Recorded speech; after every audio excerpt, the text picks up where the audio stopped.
Obviously, you guys know I like to keep it real. So this was my second time out on the Stark Varg, and I'm just playing around. I'm just gonna go out and just mess around on the bike. I'm not like taking things any super serious. And the hill climbs that you're about to see on this, I'm not saying these are like nasty, gnarly, the worst ever hill climbs. I was just out doing a trail ride by myself, and I end up doing a couple of hills on this bike a few different times. I won't show everything.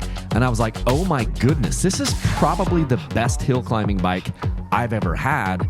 Yes, I wish it had a clutch, but because you can hear the rear wheel, like that's the biggest thing that I've noticed on this bike when you're riding out on the trails. You hear your rear tire so much. You can tell when you're about to lose traction, you can hear it. And so you just either shift your weight back naturally just a little bit, or you just barely roll off the throttle a little bit, and I just don't spin. Like I'll go up these hills and I'm not spinning the tire, and I'm on loose, rocky terrain, and it's unbelievable. And then even if you do stop accidentally or stop on purpose, it's easier to get the bike moving because you can hear if it's going to spin. You can and just modulate, and you've got all of the power at any RPM, and that's the big like benefit, is you've got all the power you want at any RPM because there's no shifting gears. So there are some advantages. Now, range is an issue. I took the bike to the track just the other day with my son, and it was horrible range at the track. I had 100% power. I was using 25 to 30% of the power of the bike in a 10 or 12 minute little moto session. There's no way you could do a 30-minute moto on this bike. But let me just show you this particular hill climb section right here. Now, GoPros flatten this whole thing out so it's steeper than it looks, but okay, watch.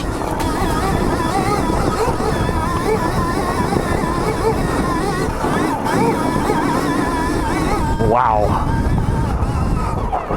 Holy crap, dude.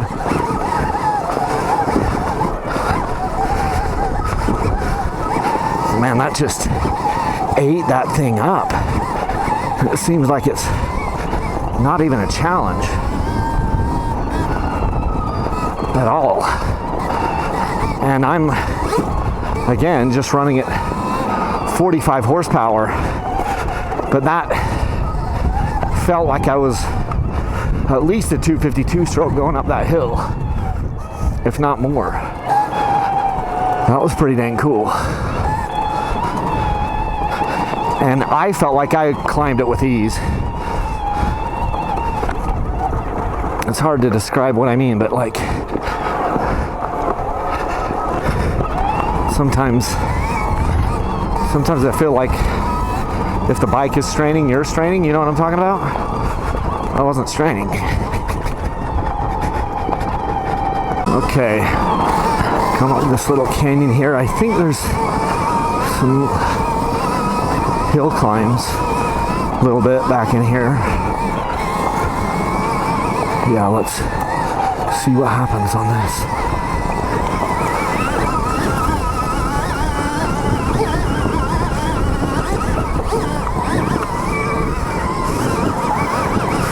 Holy crap. That made that hill climb so easy, guys. Oh my gosh, that made that easy. I've struggled before on that one before.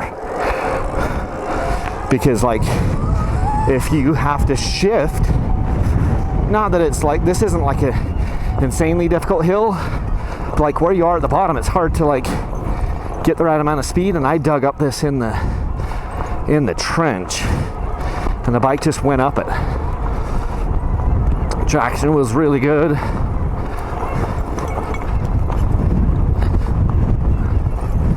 Yeah, that hill climb, I mean, it's not like crazy, but I have taken other bikes where I didn't make that. Let's just see what else we've got right here that doesn't look that difficult. Let's just take and just kind of pick our way. Now I'm gonna just go really slow. This is super loose right here. Well, I can't go that slow because that's kind of loose. I'm gonna sit down for a little bit of traction.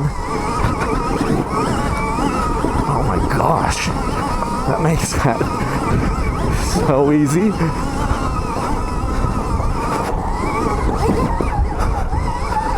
And there's no have to worry about shifting. You just, oh my gosh. Holy shiz, guys. That was easy. Wow. Now, one thing is, I don't want to break stuff. So I'm a little bit more hesitant to take this in like nastier terrain because parts are harder to get for it. And this is, I mainly plan on doing like some moto with this bike, taking it with my son to the track. Ooh.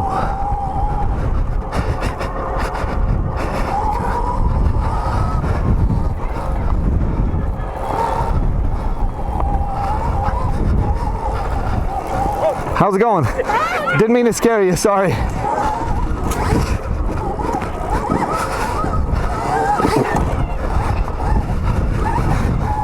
Scared the shiz out of those guys.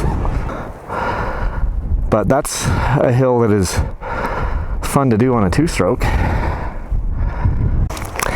I figure, what the hey, if I break something, I got time to fix it. Yeah. So here goes.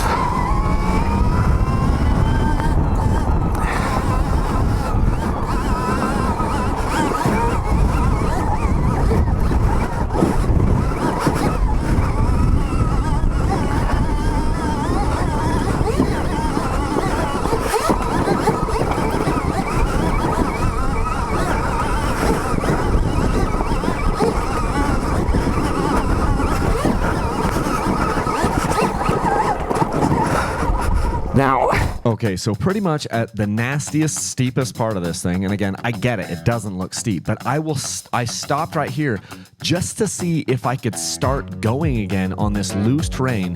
And watch this. It will just, you can just like slowly pick your way up. Now, I know that doesn't look that impressive, but if you're on a two-stroke or a four-stroke, you're going revving your bike out to get it to have enough power so you don't stall. Yeah, you can do what I just did, but that was the easiest climb up that particular hill I've ever had. And I've taken a lot of different bikes up that. 454 strokes, 252 strokes, 254 strokes, 302 strokes. I've taken a lot of bikes, probably 10, 20 different bikes up that hill. Different makes, different engines, different models. That was literally the easiest I've ever gone up that hill. And it's kind of crazy. I stopped and was able to just slow controllable power get the thing going again. That doesn't happen on every bike. That's pretty dang cool, guys.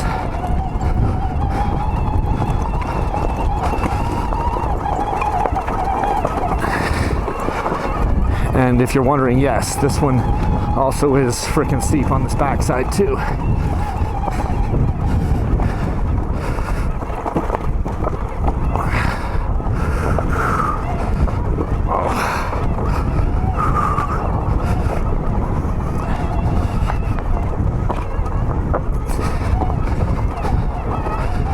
These rocks and ledges are just sharp as shite.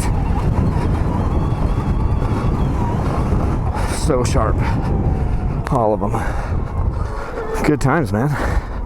So this next section of the trail I haven't been on for a long time, but it's the section of the trail I used to take a bunch of bikes on and shoot a bunch of footage on back in the day, maybe 5-6 years ago.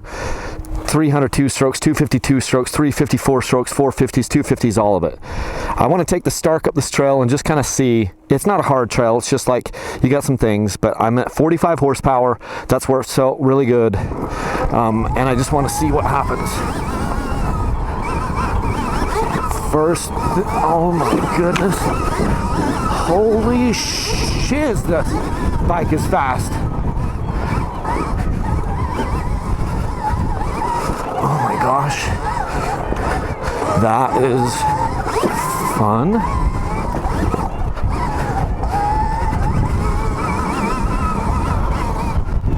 Goodness.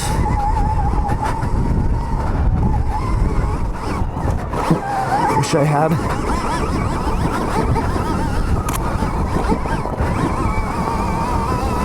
You know what's crazy? I feel I can get better traction on this bike than like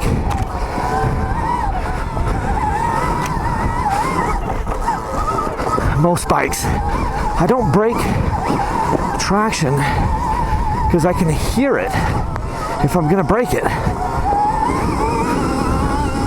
And it's just smooth. The power comes on so smoothly because it is electric that I don't break traction. Goodness, this is good. Man, you know you're on a real dirt bike with that. Goodness, that's good. Wow.